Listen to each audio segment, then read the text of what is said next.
They say the deadliest poison is the one that comes from your own blood.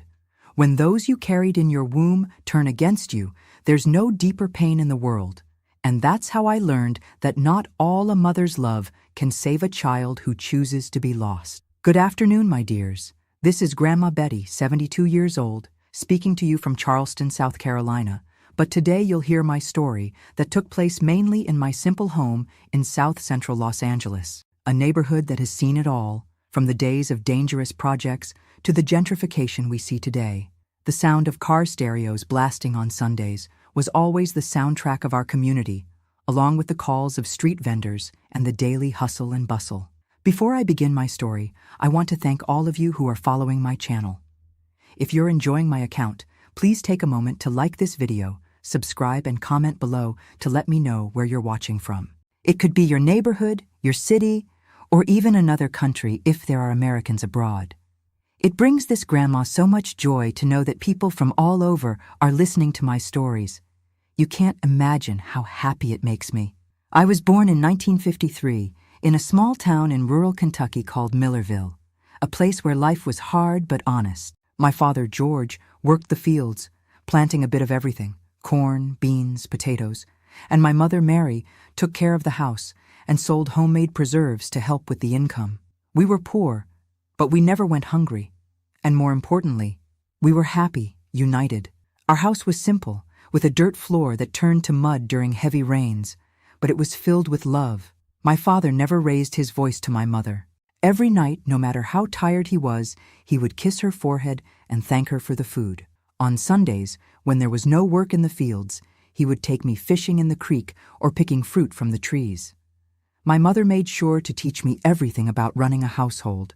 A woman needs to know how to take care of herself, daughter. Never depend on anyone but yourself, she would say. It was in that simple house that I learned the values I carry to this day: respect, honesty, hard work, the importance of family. I grew up dreaming of building the same kind of home for my children, with the same love I received from my parents.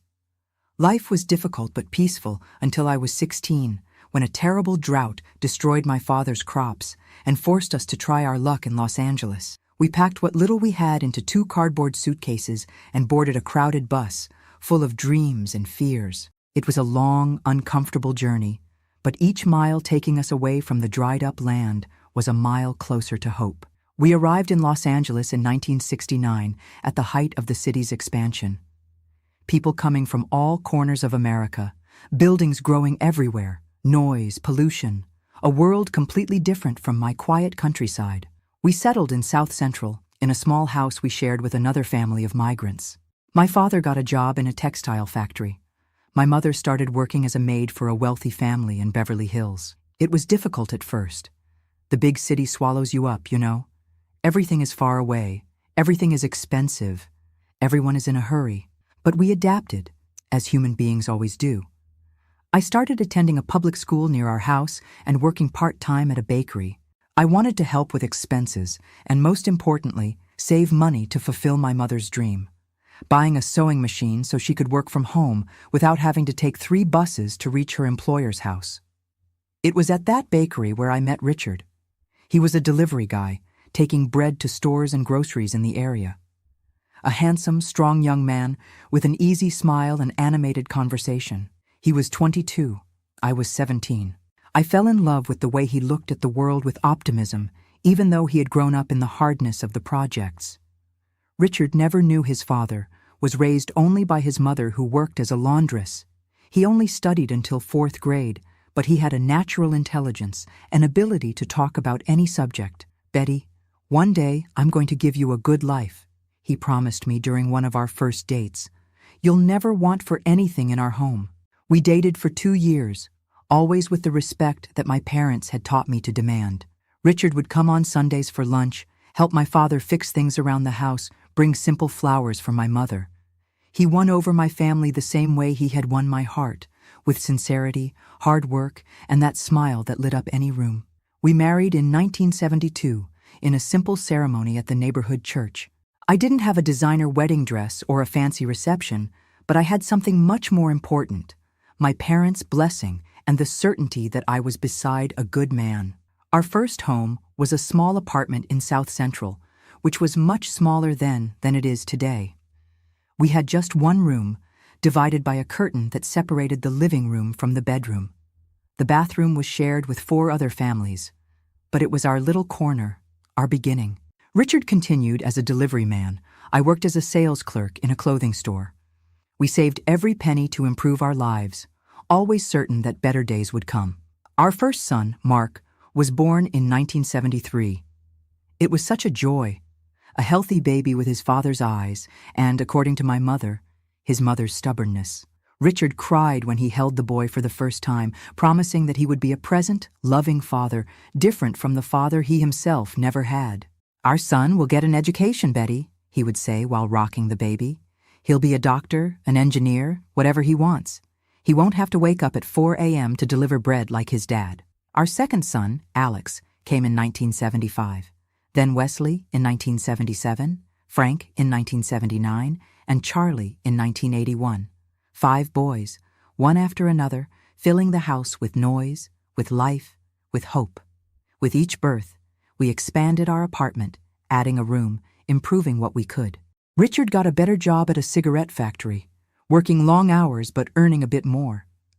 I left my job outside the home to take care of the children, but I sewed at home, doing small repairs for the neighborhood. In 1984, when we thought our family was complete, I discovered I was pregnant again. At 31, after 5 boys, our little princess Christine finally arrived. The only girl, the youngest, Daddy's favorite, who no longer hid the gray hair at his temples, the result of hard work to support that large family.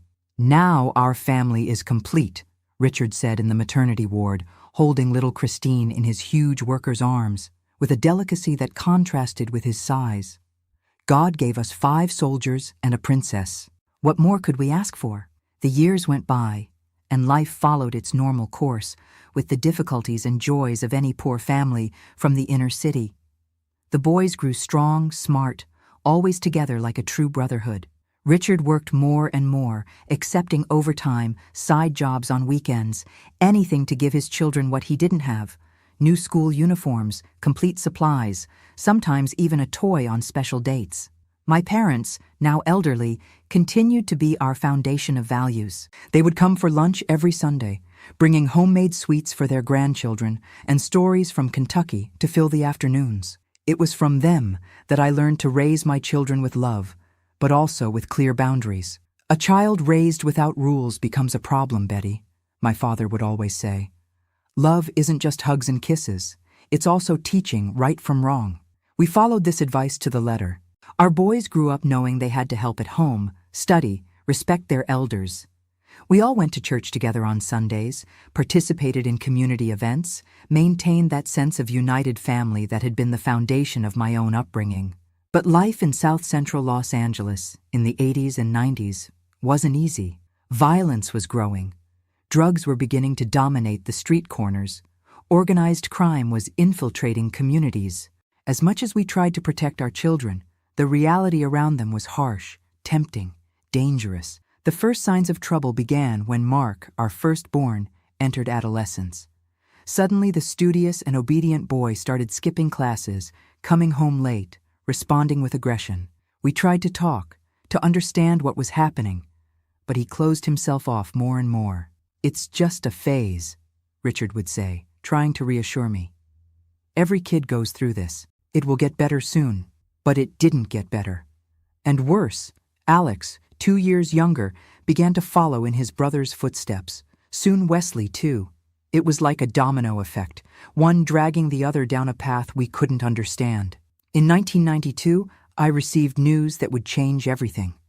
My father died of a massive heart attack. He was working in the small garden he maintained in his backyard when he simply fell, with no time for help. My mother, destroyed by the loss of her companion of almost 50 years, couldn't withstand the sadness. Less than 3 months later, she passed too, leaving an immense void in my life. The death of my parents was a watershed moment. Beyond the pain of loss, it was as if I had also lost my moral compass, my safe harbor. Richard tried to console me, to be strong for both of us, but I could see in his face the same fear I felt. We were losing our children, and didn't know how to bring them back. Because the truth we didn't want to admit was that Mark, Alex, and Wesley were no longer the boys we raised. At 19, 17, and 15 respectively, they were involved with bad company, skipping school, coming home at impossible hours. And Frank and Charlie, even younger, were beginning to follow the same path, fascinated by the apparent freedom and respect that their older brothers earned on the streets. "Richard, we need to do something," I begged one night after Mark came home at 3 a.m. smelling of alcohol. "We're losing our boys," my husband sighed, rubbing his tired face after another 18-hour workday. "What do you want me to do, Betty? I'm breaking my back at that factory to give them what they need.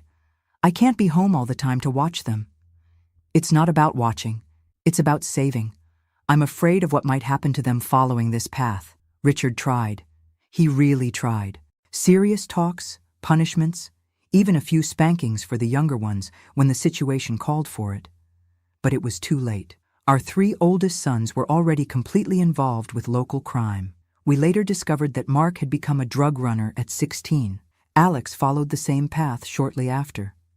Wesley started by stealing small things and was soon committing armed robbery. Easy money started coming into the house. Suddenly, they showed up with brand-name sneakers, expensive clothes, sometimes even new appliances. "I won it in a game, Mom. It was on sale at the store, Dad. A friend gave it to me because he didn't want it anymore." Lies they told, and that, in the depths of desperation, we sometimes pretended to believe. Frank and Charlie, seeing their older brothers with money, respect on the streets, and apparent freedom, were being dragged into the same abyss. At 13 and 11, they were already skipping school to hang out on the corners with their brothers' friends, learning what they shouldn't. Only Christine, our youngest, seemed immune to that influence. Maybe because she was a girl, maybe because she saw the suffering etched in my eyes with each new disappointment with the boys, she remained studious, obedient, dreamy. She was the consolation on the hardest days, the proof that at least one little seed of our values had found fertile soil. In 1995, the tragedy I had feared so much began to unfold. Mark, at 22, was arrested for drug trafficking. He spent 2 years in prison, where instead of being rehabilitated, he only learned more about crime, made worse contacts, returned even harder. Alex was shot in a firefight with police in 1997. He survived, but was left with a bad limp, a constant reminder of wrong choices. Wesley disappeared for months in 1998. Then we learned he had fled to Nevada after a robbery gone wrong, where a security guard was killed. "It's punishment, Richard," I cried one night after receiving more bad news.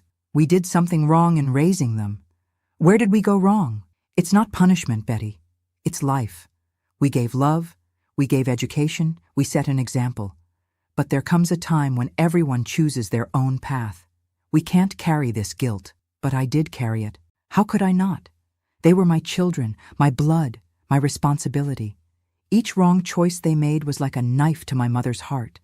And the worst was yet to come, even though I didn't know it yet. In 1999, when we thought nothing could get worse, fate showed us that there is always a deeper abyss.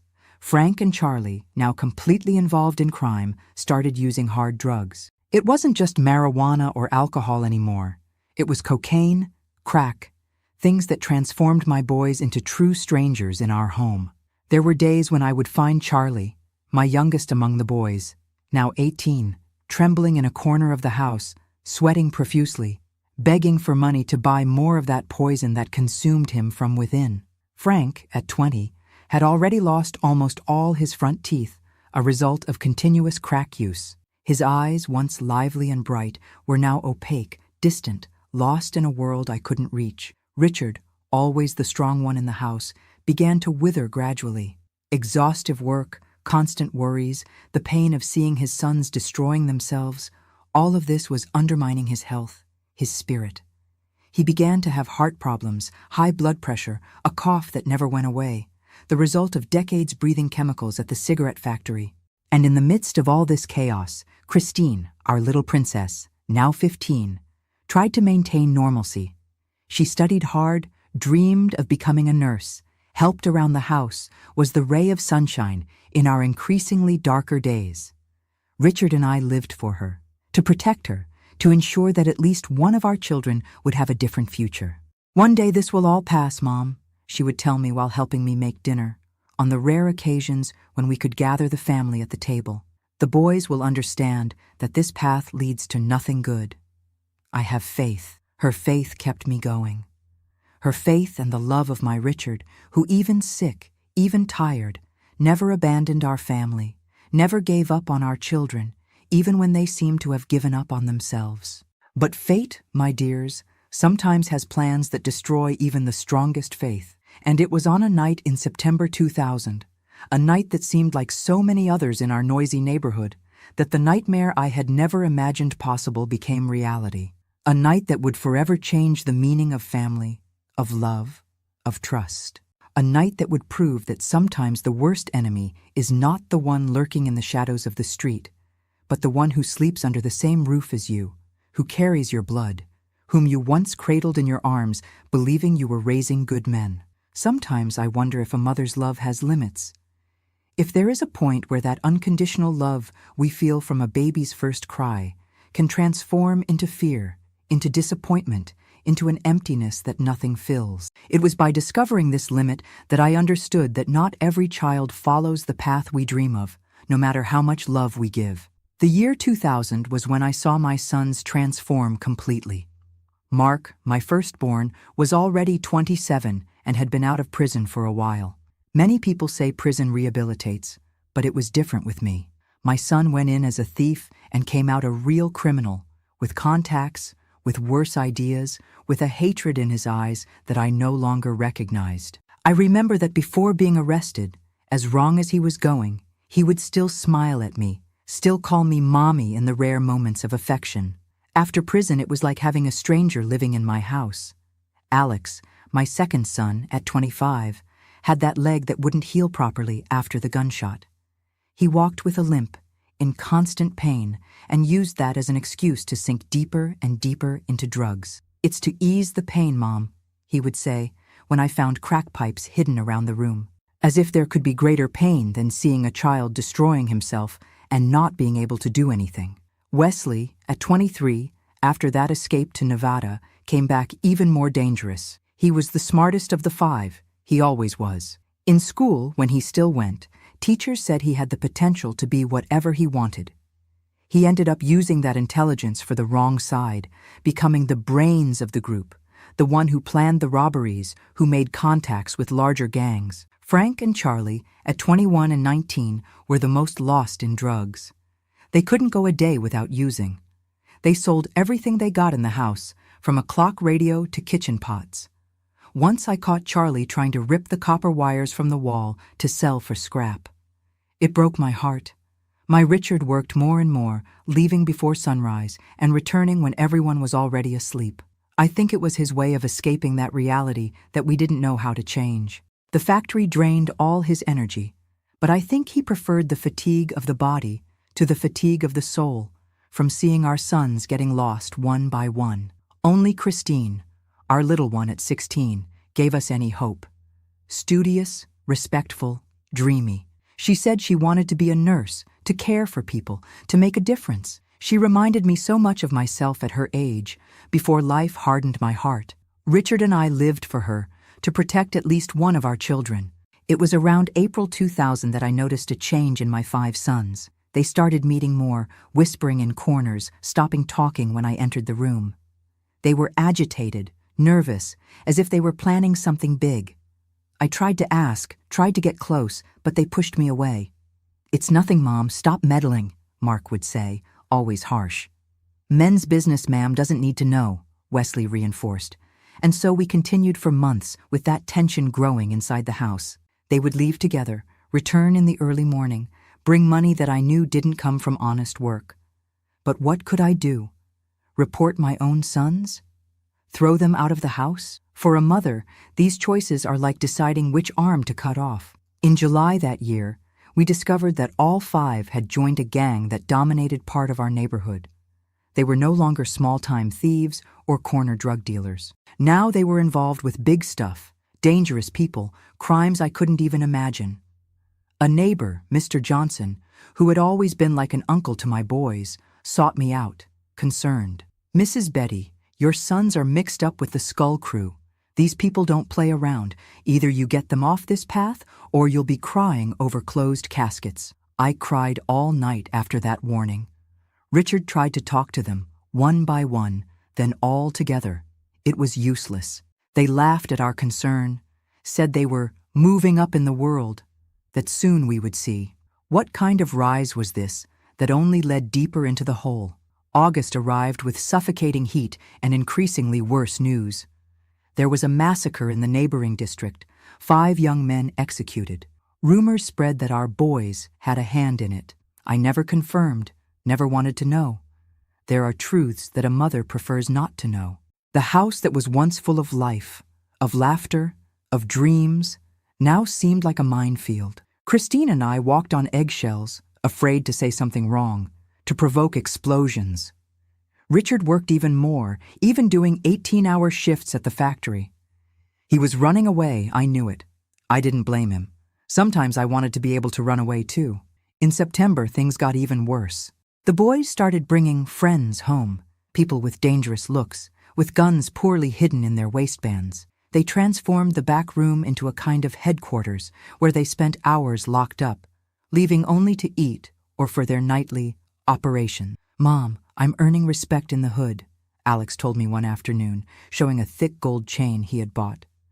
"Soon I'll be able to give you a better house, get everyone out of here." How to explain to him that I never wanted a better house bought with blood?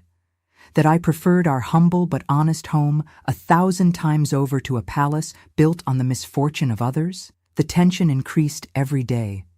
The boys drank more and more, used drugs openly at home, no longer respected anything or anyone.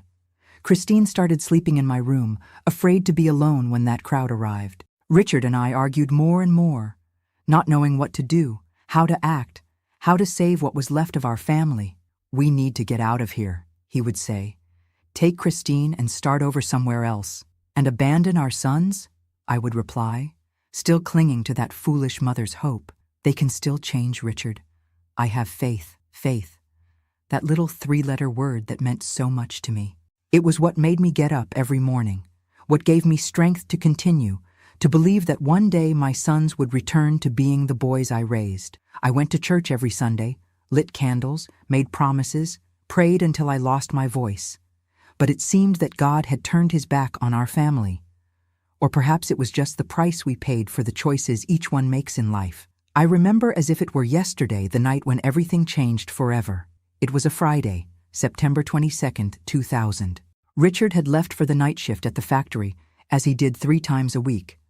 Christine was at a friend's house, doing schoolwork. Thank God, because she was spared what happened later. I was alone at home, washing the dinner dishes, when I heard the gate slam shut. From the heavy footsteps and loud laughter, I recognized my 5 sons returning. They were more drunk than usual, talking loudly, cursing.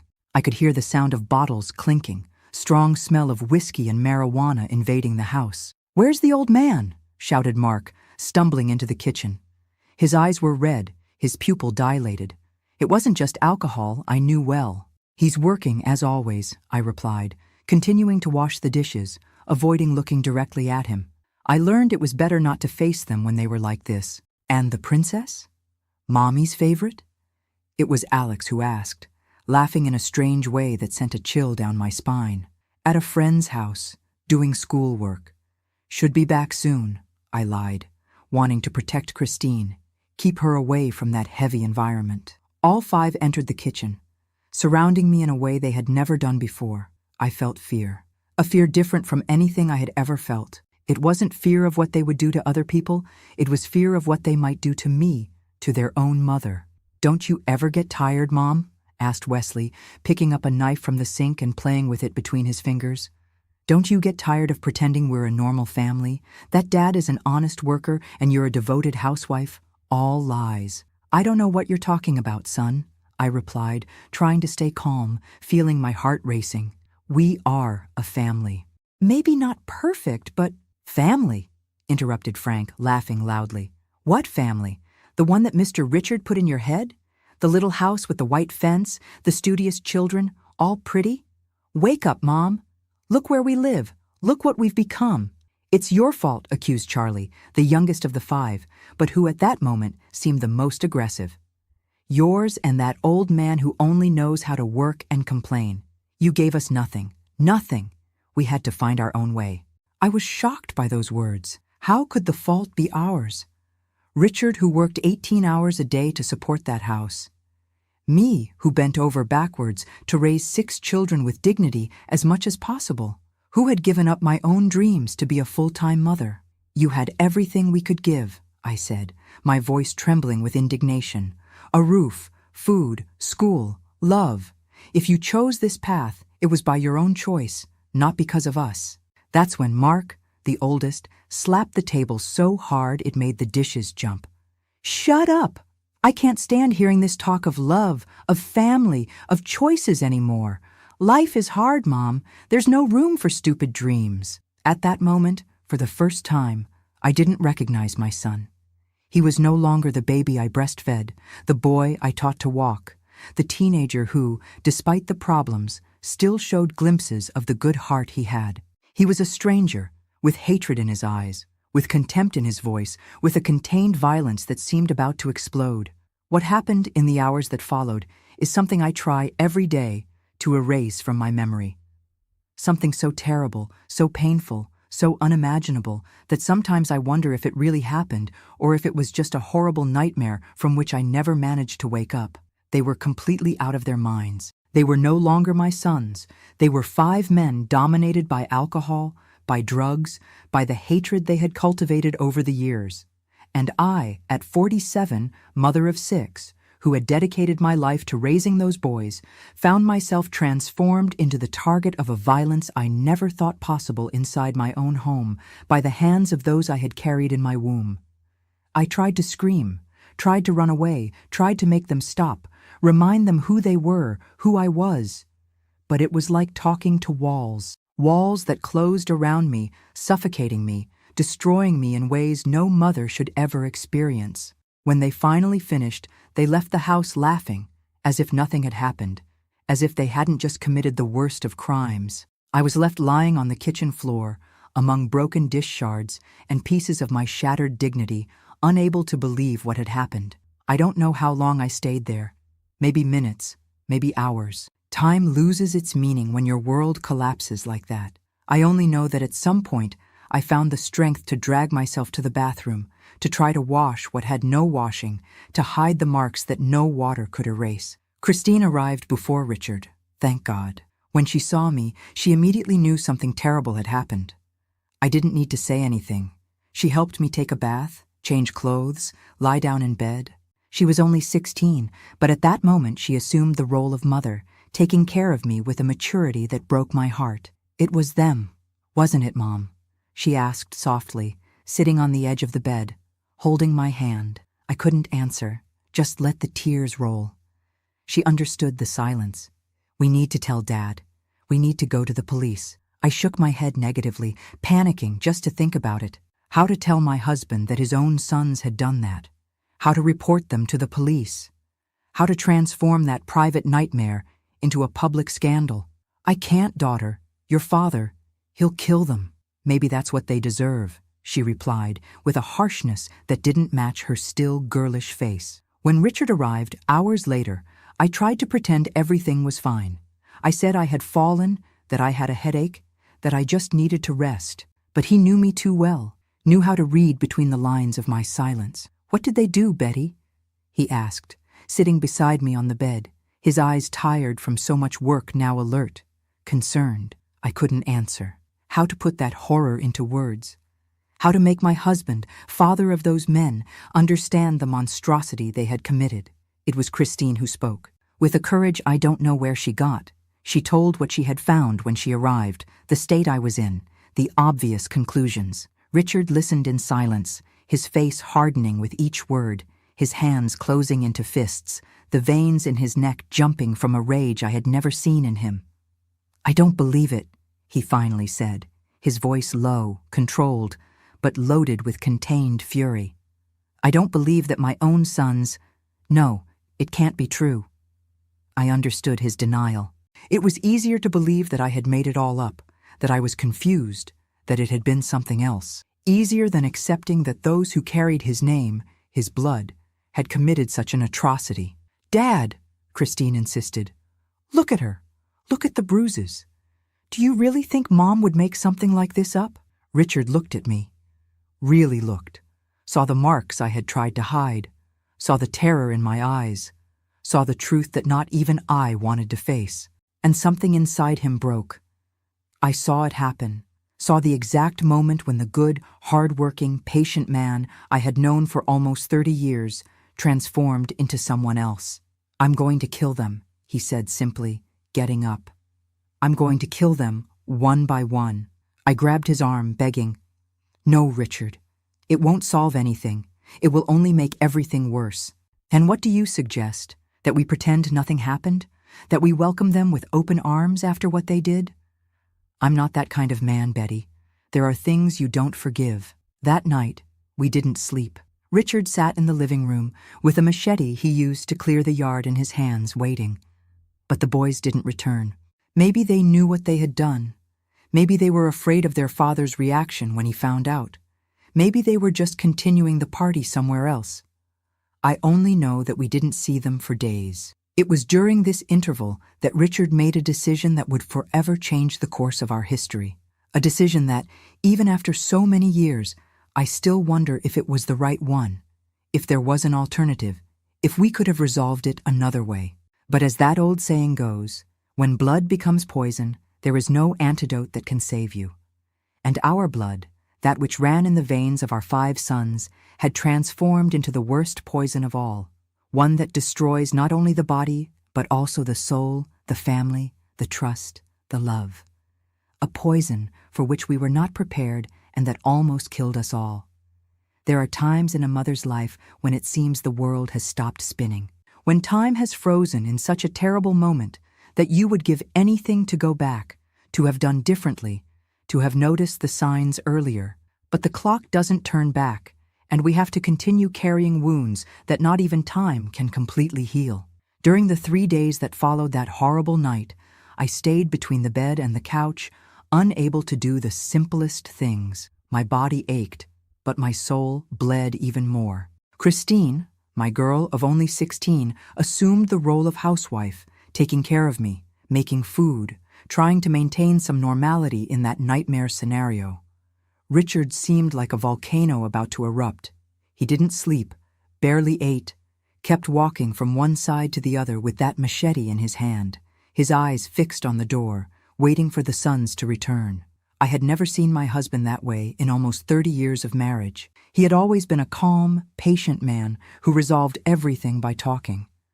But now it was as if he were another person. "Let's report them to the police," Christine insisted, sitting on the edge of the couch where I was lying. "What they did? It's a crime, Mom. It can't be left like this."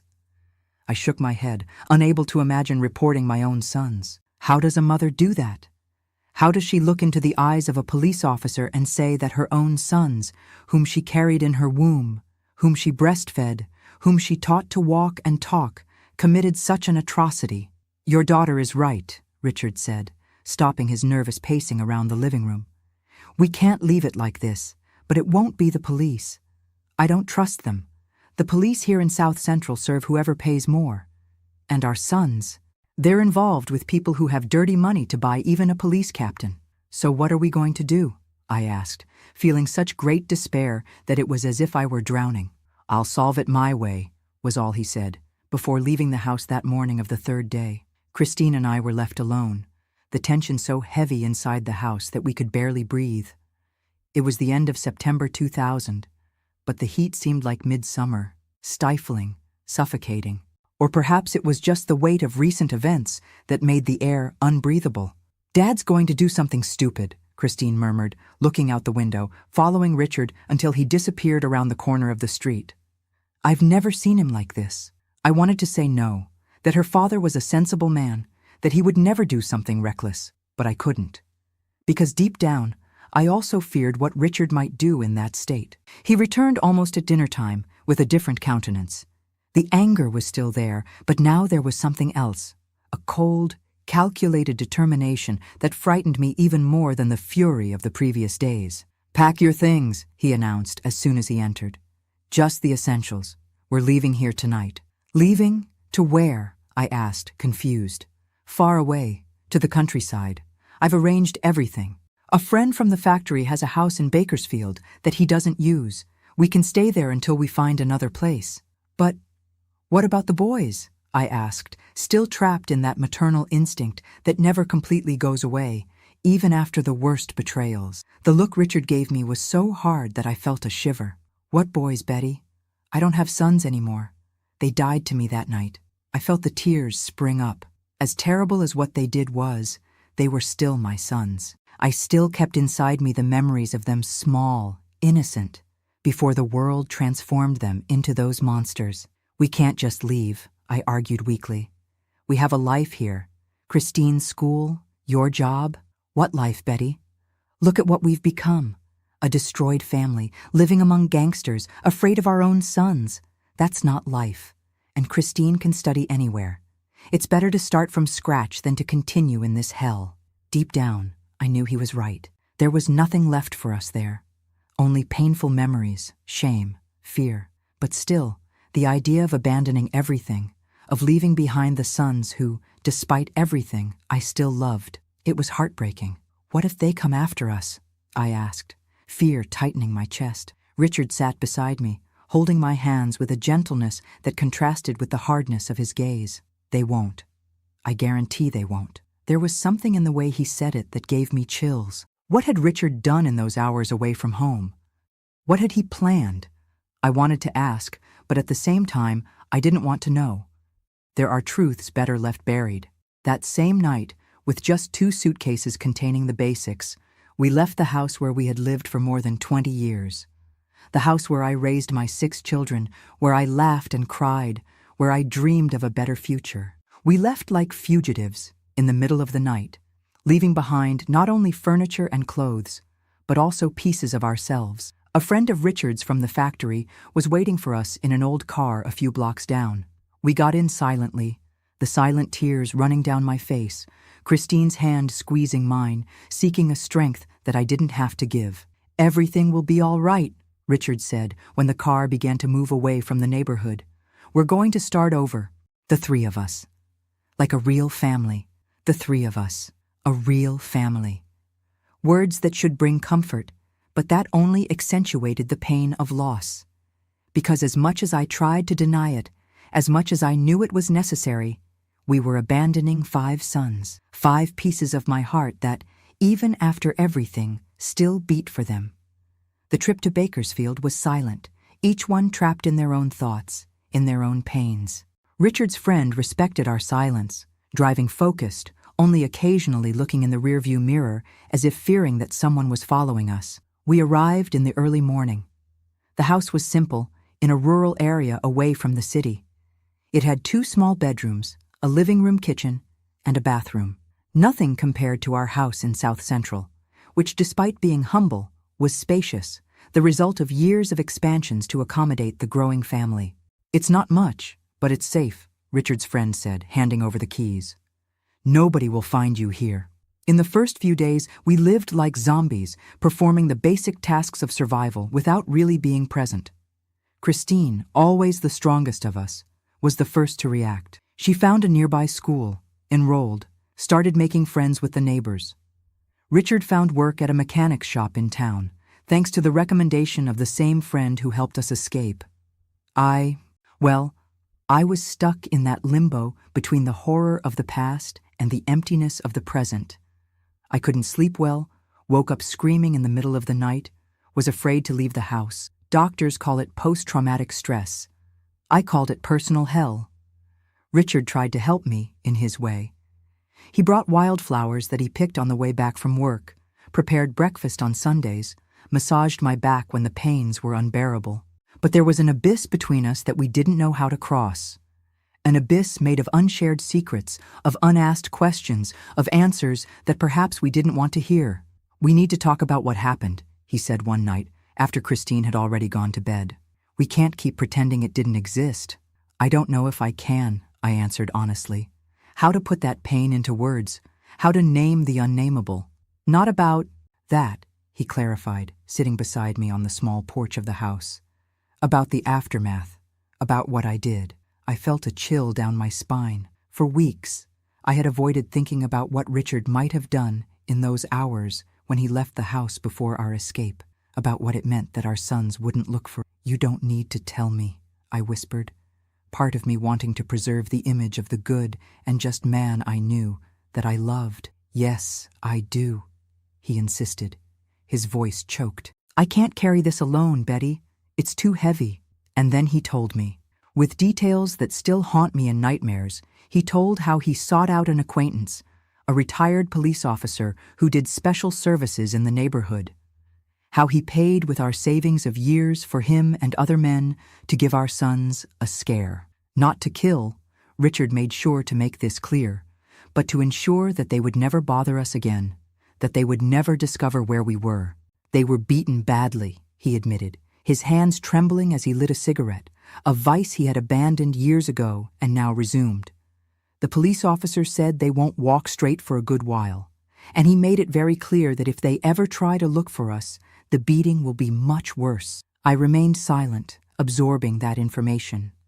My husband, the man who spent his life working honestly, who taught us values, who was an example to the community, had hired people to beat his own sons. The line between right and wrong had never seemed so thin. I also spoke with their boss, continued Richard, avoiding my gaze, the so-called Skull who runs the gang. I explained what happened, showed the photos that Christine took of your bruises when she helped you take a bath. I was shocked. I didn't know about these photos. I hadn't imagined that my daughter had documented that moment of horror. Skull, despite everything they say about him, has a code. Family is sacred. He was disgusted by what the boys did. He said he would take care of them too, in his way, and that we could leave in peace, that no one from the gang would come after us. I tried to process all that. My husband had turned to gangsters and corrupt police to ensure our safety. He had crossed lines we swore we would never cross, and all because of the horror that our own sons had brought into our home. Do you think I did wrong? He finally asked, the vulnerability in his voice taking me by surprise. Richard, always so sure, so decided, now seemed like a boy seeking approval. What could I say? That yes, he was wrong to resort to violence? That no, he did what was necessary to protect what was left of our family? The truth is that there was no right answer. Not for a situation so distorted, so outside any normal parameter. I think you did what you thought you needed to do, I finally answered. And now we have to live with it. He nodded, seeming a little relieved to have shared that burden. We stayed there, sitting on the porch under the stars of the Californian countryside, so different from those we could barely see in the pollution of the big city. Two survivors of a shipwreck trying to understand how we reached that unknown beach, how to rebuild something from the wreckage. October arrived with heavy rains, washing away the dust from the ground around the house, bringing renewed green to the trees. I started helping a neighbor who sold cakes and sweets at the town fair. It was good to have something to occupy my mind, to feel that I was still useful, that I still knew how to do something beyond crying for the lost nights. Christine adapted surprisingly well to the new school. Always studious, she soon stood out in classes, made friendships, even started dating a boy from her class. A well-educated, gentle boy, completely different from the young men from the neighborhood. Seeing her smiling again was like a balm for my wounded soul. Richard worked hard at the mechanic's shop, coming home exhausted but satisfied. Working with his hands, fixing engines, was different from the exhausting routine of the cigarette factory. He said he felt more alive, more useful. The worry lines that marked his face began to soften. The gray hair seemed less predominant. But not everything was rosy. The nights were still difficult for me. Nightmares came almost always, distorted images of that night, faces that alternated between the small and innocent boys I raised and the violent men they had become. I would wake up screaming, sweating, sometimes so disoriented that I didn't recognize where I was. We need to find a doctor for you, Richard insisted after a particularly bad night when I broke a glass trying to drink water with hands trembling uncontrollably. "This isn't normal, Betty. It's been more than a month." "And what will I tell the doctor?" I asked, my voice bitter. "That my own sons—" "No, I can't." It was Christine once again who found a solution. She discovered that there was a psychologist in town, an older lady who charged affordable prices. She made an appointment without telling me, and on the day simply took me, not accepting any refusals. "You don't need to tell everything at once," said Dr. Patricia in the first consultation, a woman of about 60 with kind eyes behind thick-framed glasses. "We can start wherever you feel comfortable." And so it was. Week after week, I dug up that pain, putting it into words for the first time. At first, I only talked about the move, the feeling of uprooting, the constant fear. Then, gradually, I began to tell about the sons, about how we lost them to crime, to drugs, to violence. It took me almost 3 months to be able to talk about the night that made us flee. When I finally told, I cried so much that I thought I would dehydrate. Dr. Patricia just listened, without judgment, without exaggerated shock, just with a silent compassion that was exactly what I needed. "What happened to you is something no mother should go through," she said, when I managed to calm down. "And there is no instruction manual for dealing with this kind of trauma. But I can promise one thing. It will get better. Not today, not tomorrow, maybe not even in the coming months. But it will get better." I wanted to believe her. I desperately wanted to believe that one day I would wake up without that weight on my chest, without that constant feeling of vigilance, without the fear that had become my constant companion. Christmas 2000 arrived, the first away from the neighborhood, away from our old neighbors, away from the 5 sons who now existed only in the old photos I had the courage to bring. We made a simple dinner: roast chicken, rice, stuffing, the chocolate cake that Christine learned to make. We exchanged modest gifts, bought with the little we managed to save.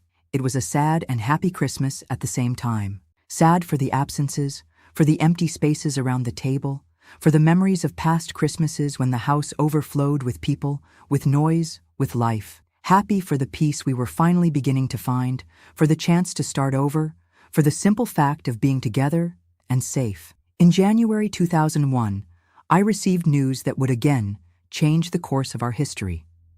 It didn't come through a letter, phone, or message. It came through the town newspaper in a small note almost hidden in the police pages. "Massacre in South Central Los Angeles leaves 5 dead, all with criminal records, gang retaliation suspected."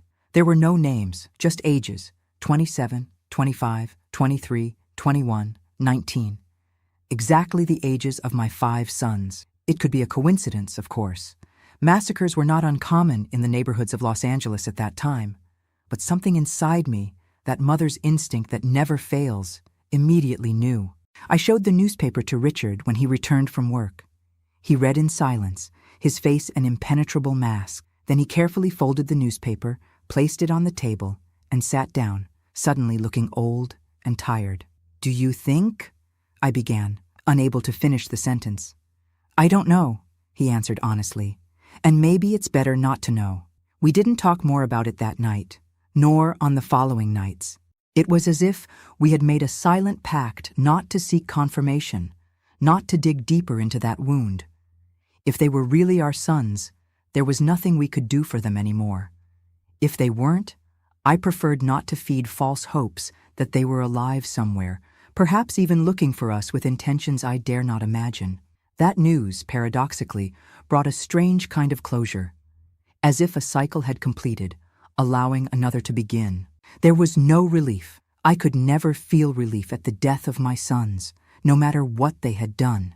But there was a kind of resignation, of acceptance, that some stories don't have happy endings, just endings. In the weeks that followed, I began to notice changes in myself. The nightmares, still present, came less frequently. I could leave the house without that constant feeling of being watched, pursued.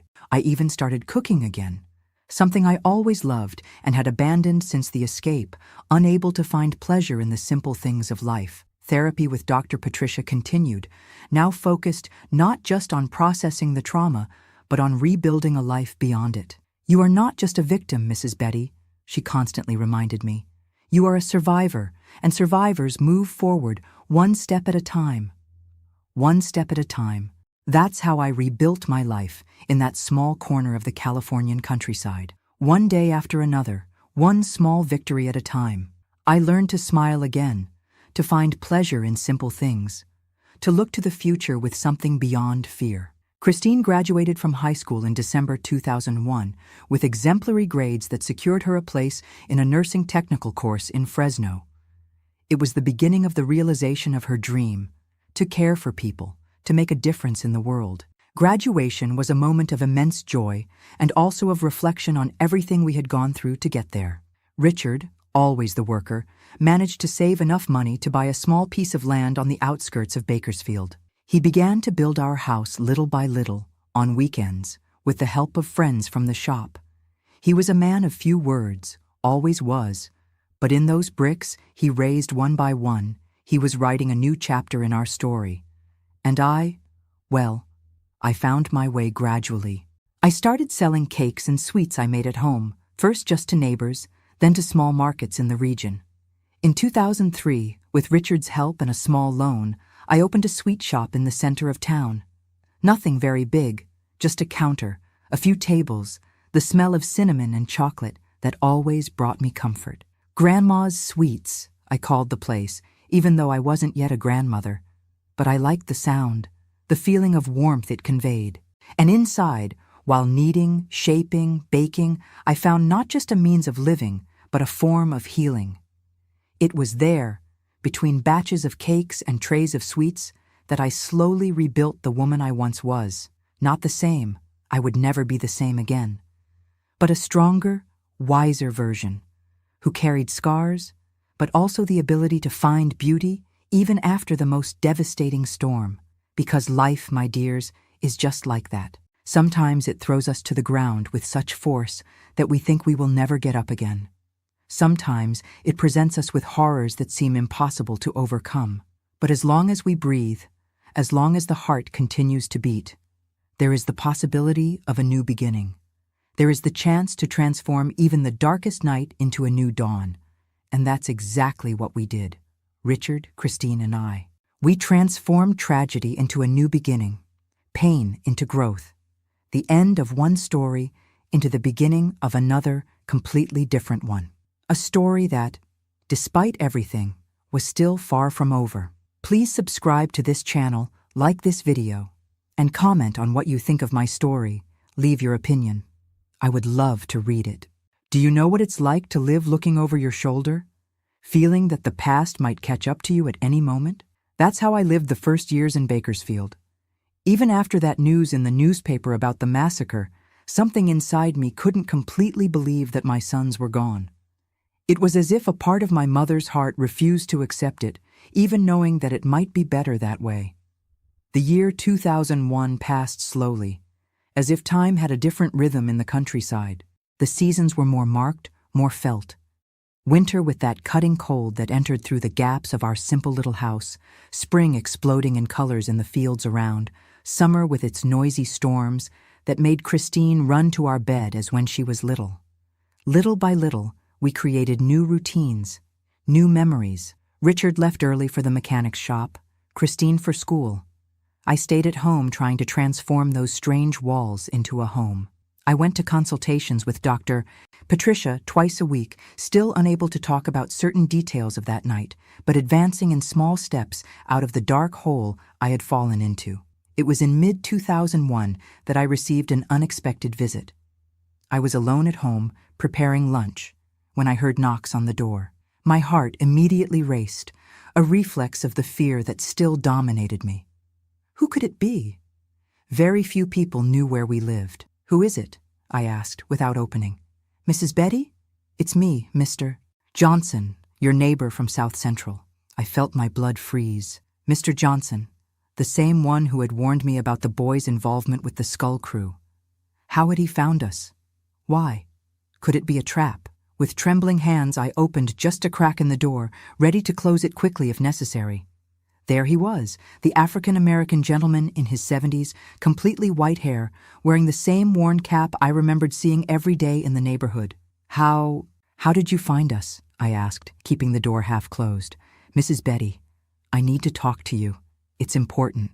May I come in? I hesitated. Part of me wanted to slam the door, run, call Richard.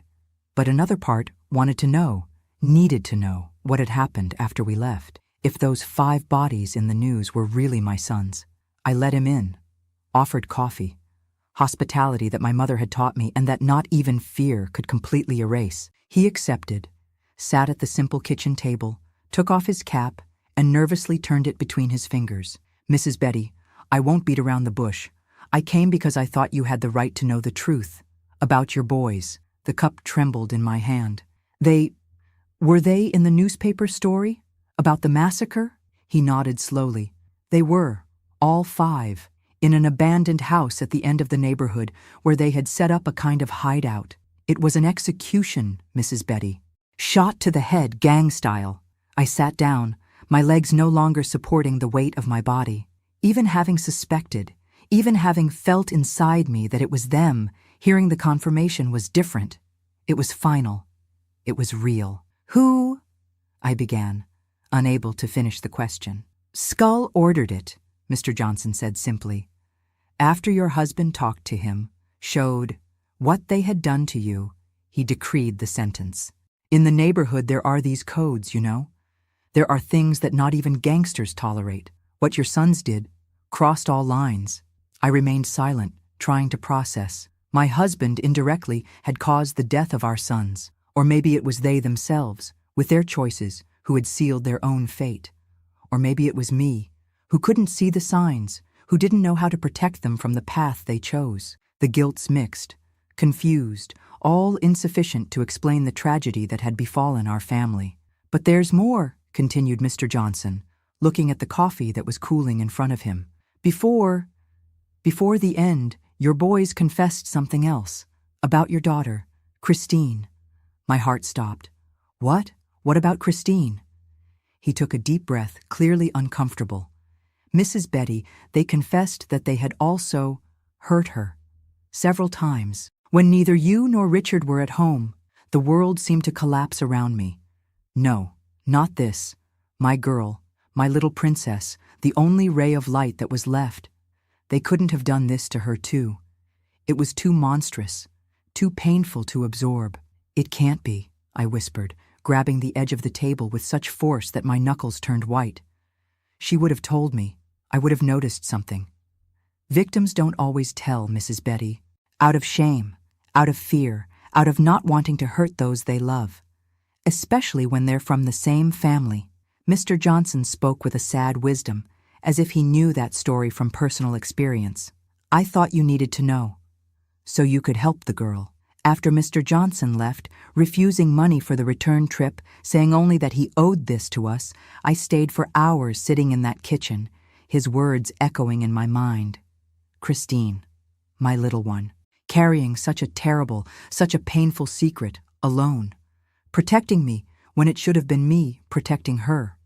When she arrived from school, I observed her with new eyes.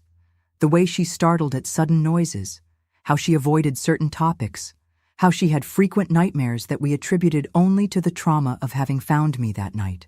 Everything made a terrible sense now. Did something happen, Mom? She asked, noticing my fixed gaze. You look so pale. We need to talk, honey, I said softly, indicating the chair across from me. About your brothers.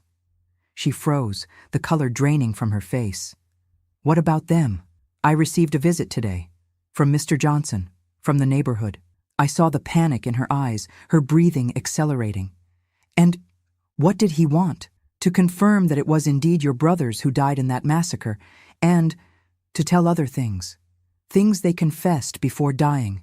Christine dropped the backpack she was still holding.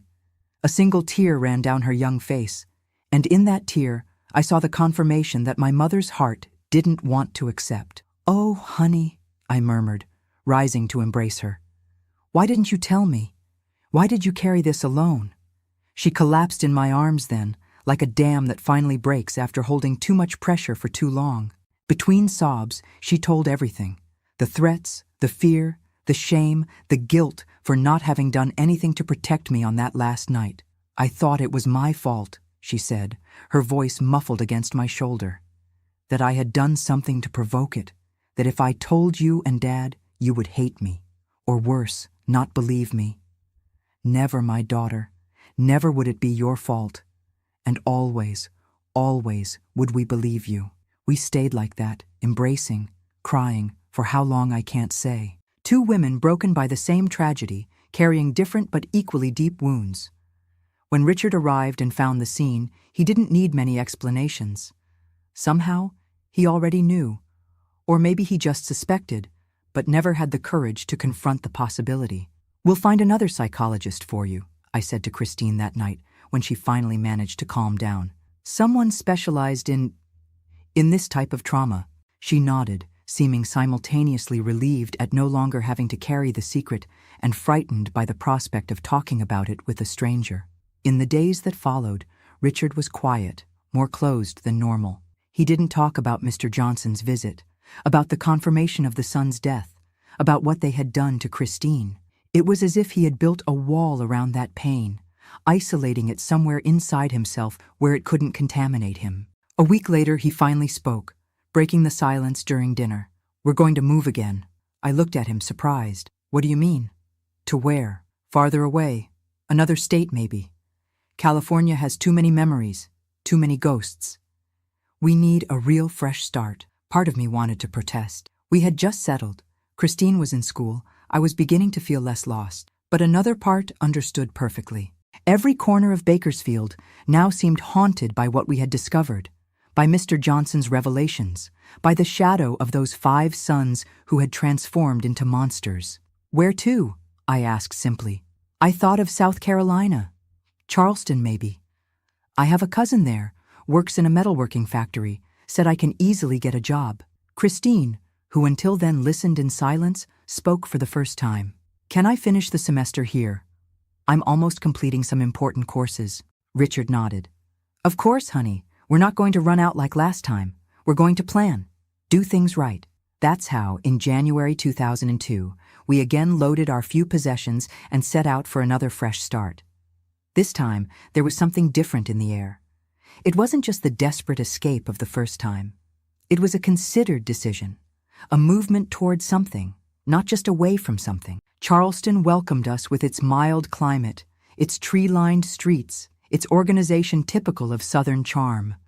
So different from the Los Angeles neighborhood, so different even from Bakersfield. A new world where no one knew our history, where we could just be an ordinary family trying to rebuild life. Richard got the job at the metalworking factory, as expected.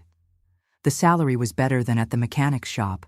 The benefits included health insurance, something we had never had before. Christine enrolled in the local nursing technical course, determined to follow her dream despite all the traumas, all the difficulties. I, hesitant at first, ended up finding my place again among ovens and sugar. A small confectionery in the center of the city was looking for someone with experience. I didn't have much, just what I learned from my mother and the little I practiced in Bakersfield. But the owner, an elderly Southern lady named Mrs. Williams, liked my manner, my willingness to learn. "Making sweets is like making happiness, Mrs. Betty," she would tell me. "It doesn't have to be perfect. It needs to be made with love." And so, among frostings and puff pastries, between the aroma of cinnamon and the warmth of the ovens, I was rebuilding not just my professional life, but also my soul. Each sweet that came out perfect was a small victory over the past, proof that I was still capable of creating beauty after so much ugliness. Christine started seeing a psychologist specialized in traumas like hers, Dr. Marina, a young woman but with wise eyes who seemed to have been born for that profession. The first months were difficult. Christine returned from the sessions emotionally exhausted, sometimes unable to talk about what she had discussed. But gradually, like a flower that slowly opens after winter, we saw our girl re-emerge. The sparkle returning to her eyes, the smile becoming more frequent, more genuine. She began to make friends in the course, even agreed to go out with a young man. Something that in the first months in Charleston seemed impossible, such was her fear of getting close to any man. "Dr. Marina says I'm making good progress," she commented one night as we were having dinner.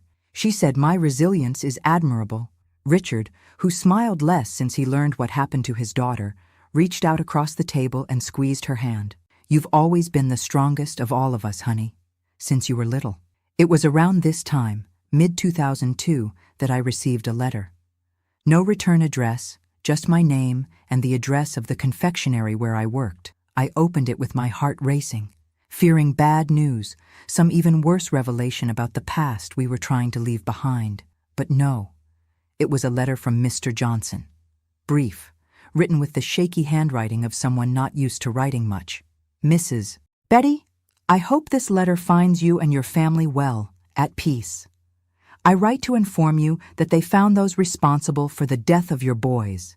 It wasn't just Skull who ordered it. The police were involved too, that death squad that operates in the neighborhood. It seems your husband sought them out before talking to Skull. I'm not telling this to bring more pain, but I thought you deserved to know the whole truth. So you can forgive, if possible, or at least understand. May God bless you in your new life, Johnson. I read and reread those words, feeling as if the ground was opening beneath my feet.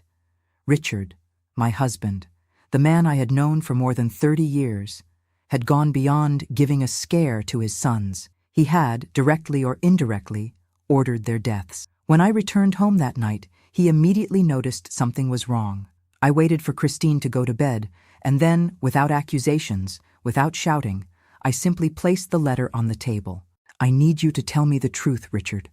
All of it. He read in silence, his face aging several years in those few minutes. When he finished, he didn't deny, didn't try to justify himself. He just looked at me with tired, defeated eyes. I was going to tell you one day, when I thought you were ready to hear. You really? I couldn't finish the question. I didn't give the order directly, he said, his voice low, controlled. But when I talked to that police officer, when I showed the photos, I knew what would probably happen, and I did nothing to prevent it. Maybe deep down it was what I wanted. Our sons, Richard, our boys. They stopped being our sons the moment they did what they did to you, to Christine. His voice trembled slightly when mentioning our daughter. They were no longer the boys we raised, Betty. They were something else, something I don't recognize, don't know how to name. I remained silent, the emotions so contradictory within me that I didn't know which to express first. There was anger, yes, but also understanding. There was horror at what he had done, but also, God forgive me, a kind of dark relief at knowing that those men into which my sons had transformed could never hurt anyone again. Do you hate me? He finally asked, looking smaller, more fragile than I had ever seen him. No, I answered honestly. I don't know what I feel, but hate is not one of the things. That night, we slept in separate rooms for the first time since our marriage. Not out of anger or resentment, but because we both needed space to process, to understand what that revelation meant for us, for our marriage, for our future. In the morning, I found Richard sitting on the small porch of our rented house, watching the sunrise. He seemed not to have slept at all, just like me. What do we do now? I asked, sitting beside him. Whatever you want, he replied. If you want me to leave, I'll understand. If you want to report to the police what I did, I'll accept that too. I don't want any of that, I said, surprising myself with the certainty in my voice. What happened, happened. We can't change the past. We can only decide how we'll live with it. He looked at me, his eyes shining with contained tears. How can you, Betty? How can you not hate me after what I did? Because I understand why you did it, I replied simply.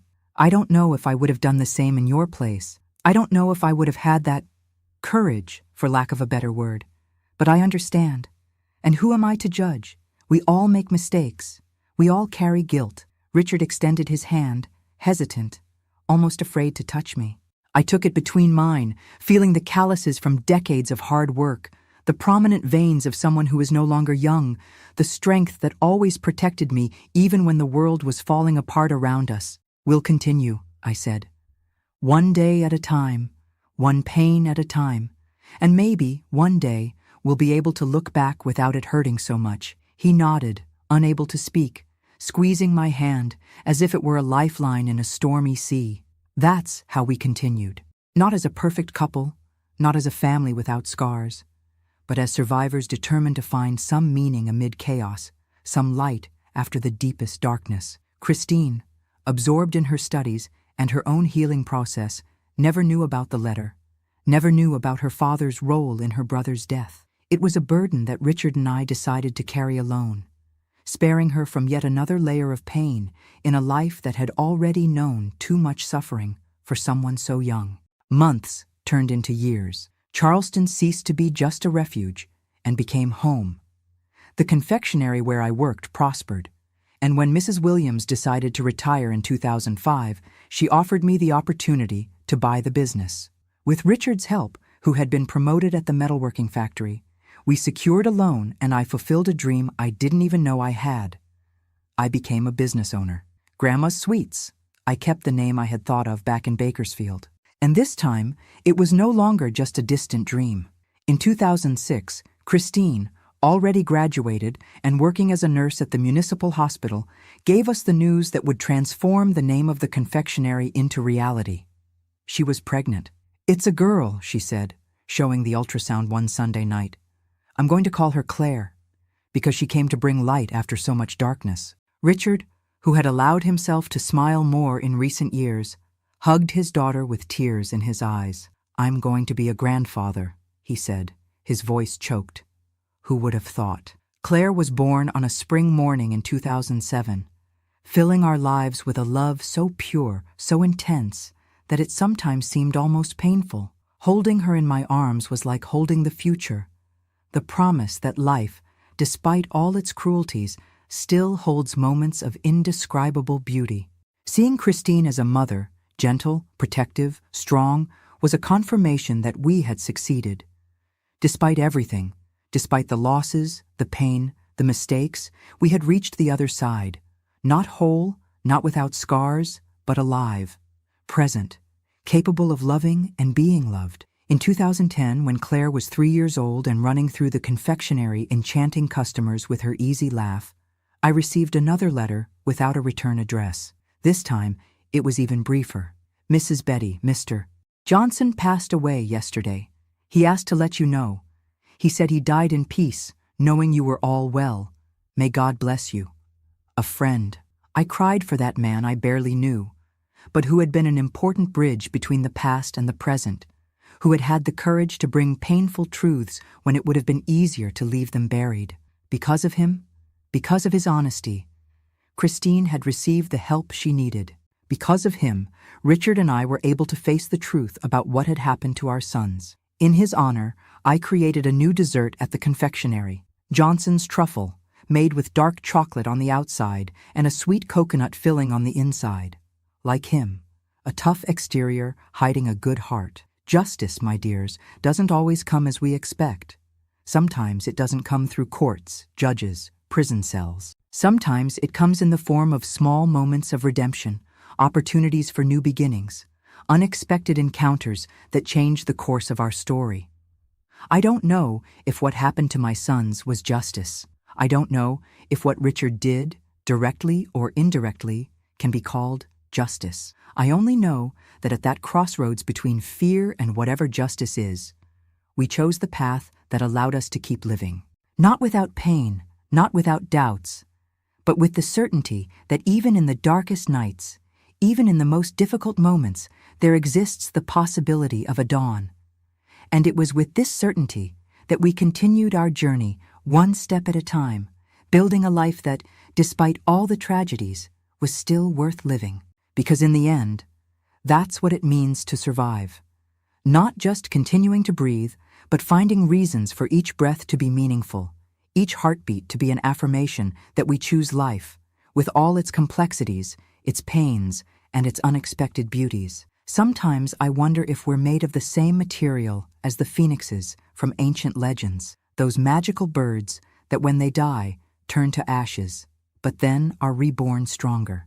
Because after everything I've been through, I can only believe that there exists within us an inexplicable force, a stubbornness to continue, even when it seems that nothing remains but smoldering ruins of what was once our life. The years in Charleston passed, weaving a new existence for us, quite different from the one we knew in Los Angeles.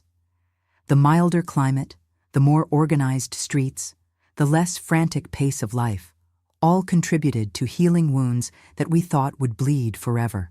I don't say it was easy, God knows it wasn't, but it was possible, and perhaps that's the most important thing. By 2010, my confectionery Grandma's Sweets had become a known spot in the city.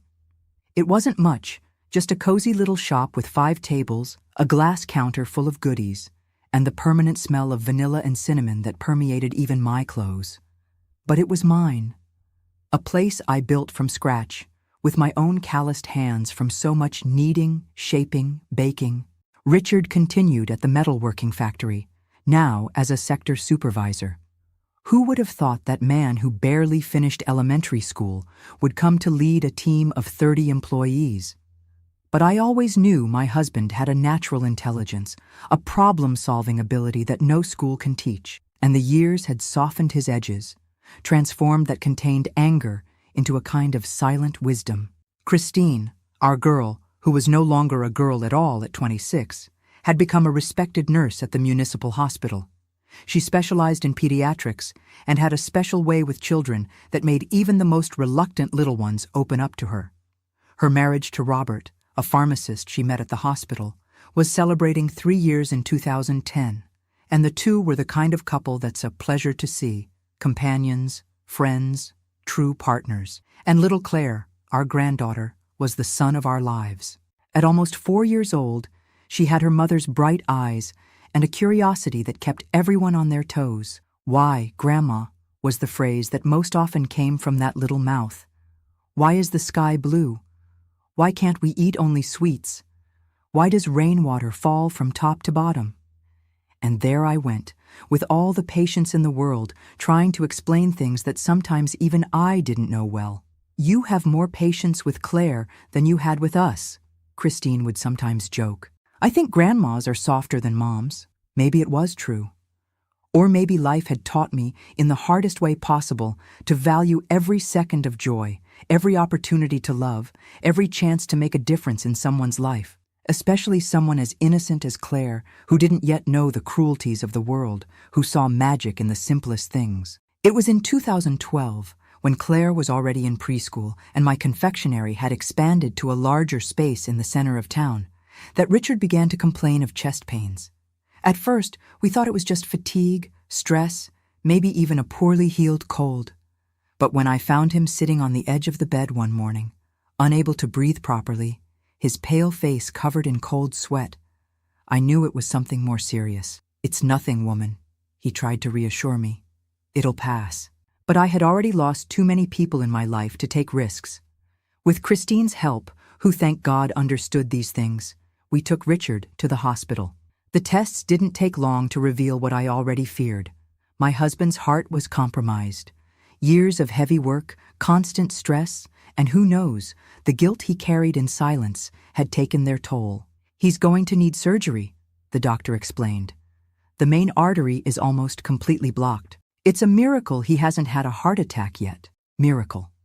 A strange word to describe our life after everything we'd been through. But perhaps that's exactly what it was, a series of small and large miracles that allowed us to get there, to survive, to rebuild something from the ashes of what we had lost. The days leading up to the surgery were a test of faith. Richard, always so strong, seemed to have aged 10 years suddenly. He would sit on the porch of our house for hours, looking at the horizon as if saying goodbye. One night, I found him crying alone in the bedroom, something I had never seen in almost 40 years of marriage. "What is it, old man?" I asked, sitting beside him on the bed. "Are you afraid of the surgery? The doctor said the chances are good." He shook his head, wiping away the tears with the backs of his calloused hands. "It's not that, Betty. It's that, if I die, I wanted to know if you forgive me. For everything." I knew exactly what everything he was referring to. It wasn't just the occasional harshness of our relationship, the normal arguments of any couple. It was that decision made so many years ago, in those terrible days after the night when our sons transformed into monsters. The decision that, directly or indirectly, had sealed their fate. I took his hands in mine, feeling the new fragility in those fingers that had always been so strong. I have nothing to forgive, Richard. You did what you thought you needed to do to protect what was left of our family. You weren't the only one to make difficult decisions back then. We all made choices we'll carry for the rest of our lives. He looked at me with teary eyes, and I saw there the same man I fell in love with at the bakery so many years ago. Not Richard hardened by difficulties, not the father devastated by his son's betrayal, not the man capable of crossing lines we swore never to cross. Just Richard, with his enormous heart, his fierce loyalty, his love that despite all the trials never wavered. I love you, you know, he said, his voice breaking. I always have, even in the worst moments. I love you too, you fool. And everything will be fine with this surgery, because we still have a lot ahead of us. Claire wants us to go to her graduation someday, and I want to see you dancing at her wedding too.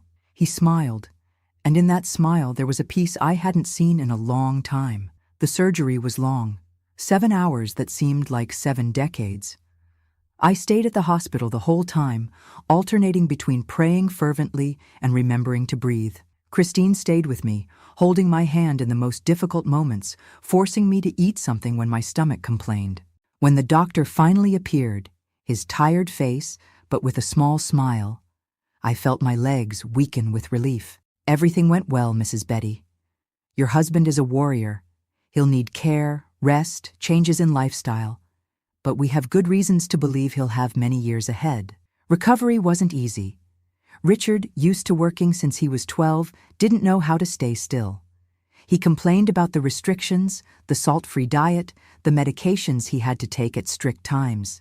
But gradually, he accepted that he needed to take care of himself if he wanted to see our granddaughter grow up. In 2013, when he was more recovered, we decided it was time to fulfill an old dream. Visit the homeland, Kentucky. Not Millerville, the small town where I was born.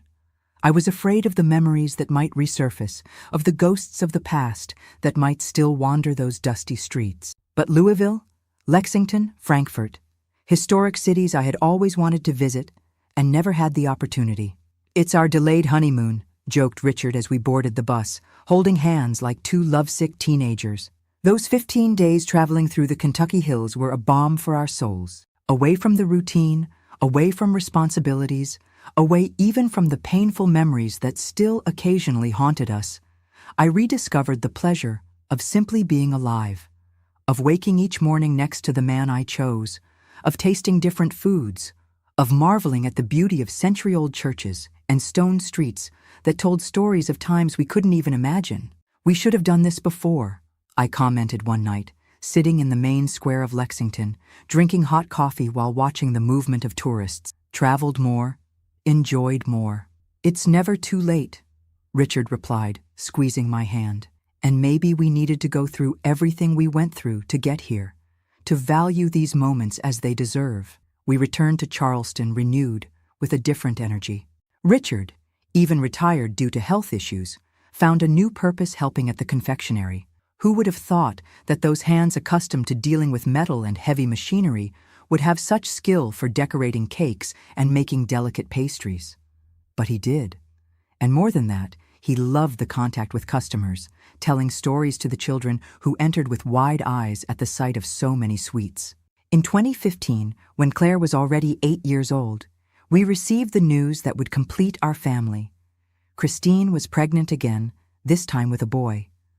Robert, the father, could hardly contain his happiness. We're going to call him Gabriel, Christine announced during a Sunday lunch, because it's the name of a guardian angel. I felt a tightness in my chest hearing the name. Not because it was the name of an angel, but because it inevitably reminded me of the other sons, those I had lost in such different, such painful ways. Were they angels now? Had they found peace, redemption, forgiveness in whatever exists beyond this life? I liked to think so. I needed to believe that to continue. Gabriel was born on a rainy dawn in April 2016, once again filling our hearts with that unrestrained joy that only a baby can bring. Claire, now a proud older sister, seriously assumed the task of protecting and teaching her little brother. "I'll take care of him, Grandma," she told me with the wisdom of her 9 years. Just like you take care of everyone.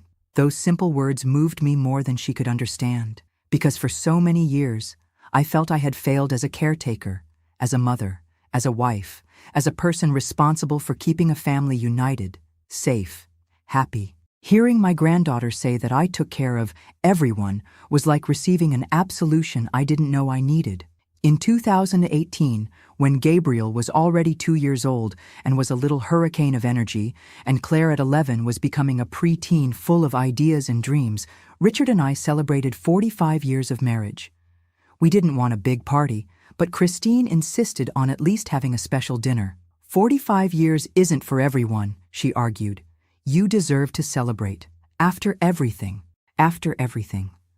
3 words that carried the weight of a story our daughter knew only in part. She knew about the financial difficulties, knew about the escape from the neighborhood, knew that her brothers had followed a wrong path and ended up dead, but she never knew the darkest details, the most difficult decisions, the complete price we paid for that new chance, and perhaps it was better that way.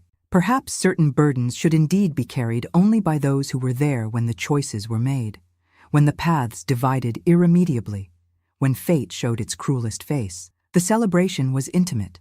Just us, Christine, Robert, and the children, at a cozy restaurant by the river that runs through Charleston. Richard, always so reserved, surprised everyone by making an emotional toast. "To my Betty," he said, raising his glass of wine. Just one, allowed by the doctor for the special occasion. The strongest woman I've ever known, who taught me that true love isn't made only of beautiful moments, but mainly of staying together in the impossible moments. I love you, old woman. Thank you for these 45 years. I couldn't respond, emotion forming a knot in my throat. I just squeezed his hand on the table, our intertwined fingers telling a story that words could never fully express. In the following years, our life entered a tranquil rhythm, almost as if the universe had finally decided we had gone through enough trials. The confectionery prospered, now mainly managed by a young couple I hired, allowing me to work just a few hours a day, more for pleasure than necessity. Richard, with his health stabilized thanks to constant care, dedicated himself to the small garden he cultivated in the backyard of our house and to woodworking classes he began attending at a community center. Christine continued to grow professionally, now as head nurse of pediatrics, respected by colleagues and adored by little patients. Robert opened his own pharmacy, an old dream he managed to achieve after years of disciplined saving. Claire and Gabriel grew up healthy, intelligent, surrounded by a love we made sure to demonstrate every day in every possible way. In 2020, when the pandemic arrived bringing fear and uncertainty to the whole world, our family faced yet another test with the resilience we had learned to cultivate over the years. We temporarily closed the confectionery, adapted the house to receive the children who couldn't go to school, supported Christine who worked on the front lines at the hospital, exhausted but determined. It was a difficult time, which brought to the surface old fears I thought were overcome. The fear of losing loved ones, the fear of the unknown, the fear of an uncertain future. But it was also a time of reflection, reconnection, rediscovery of the strength that exists in simplicity, in affection, in small shared moments. And here I am in 2025, at 72 years old, sitting on the porch of my house in Charleston, looking at the garden that Richard cultivates with such care, smelling the cornbread baking in the oven, hearing in the distance the laughter of Claire, now an 18-year-old teenager about to enter college, and Gabriel, a smart 9-year-old boy obsessed with dinosaurs and adventure stories. Life, my dears who are watching me, is not a straight path. It's a road full of unexpected curves, deep holes, crossroads that require impossible decisions. Sometimes we get lost on this road. Sometimes the weight of the baggage we carry seems too heavy to bear. Sometimes the storm is so strong that we can't see even one step ahead. But if there's one thing I've learned in these 72 years of existence, it's that there is always, always the possibility of starting over, of transforming pain into strength, scars into wisdom, endings into new beginnings, of finding, even in the darkest moments, a reason to continue, a purpose, a light however small it may be. My story isn't pretty, isn't perfect, isn't the kind of fairy tale we'd like to tell our grandchildren before bed. It's a real story, with parts that still hurt to remember, with choices that still weigh on the conscience, with losses that will never be completely overcome. But it's also a story of love that survived the unthinkable, of courage to face the impossible, of faith when everything indicated there was no more hope. It's the story of a broken family that found a way to rebuild itself, not with the same pieces, not in the same way, but in a new, different way, perhaps even stronger because of the cracks. So, if you're watching this and going through some difficult time, if you feel that your life has collapsed and there's no way to put the pieces back together, if you believe that some wounds are too deep to heal, I want you to know, there is life after tragedy. There is joy after the most excruciating pain. There is love waiting to be found, to be given, to be received, even when everything seems lost. I'm not saying it's easy. God knows it's not. I'm saying it's possible. And sometimes, knowing it's possible is all we need to take the next step, and then the next, and the next, until we realize we're walking again, that we're alive, that we still have a story to tell. Before ending this video, I wanted to thank all of you who followed my account up to here. If my story touched your heart in some way, if it brought some comfort or hope to your life, I ask that you leave your like, subscribe to the channel, and share with someone who might need to hear that new beginnings are possible. And please tell me in the comments where you're watching from, which city, state, or even country. This grandma here is very happy to know that her voice is reaching hearts in places she may never have the opportunity to visit personally. A tight hug from this lady who learned in the hardest way that rebuilding life from the ashes is not only possible, sometimes it's the only option we have, and that in this reconstruction we can discover a version of ourselves we didn't even know existed, stronger, wiser, more capable of truly loving despite everything, despite the pain, despite the scars we carry forever. Until the next video, my dears, may God bless you and your families. Grandma Betty signs off with a heart full of gratitude for having shared a little bit of my story with you.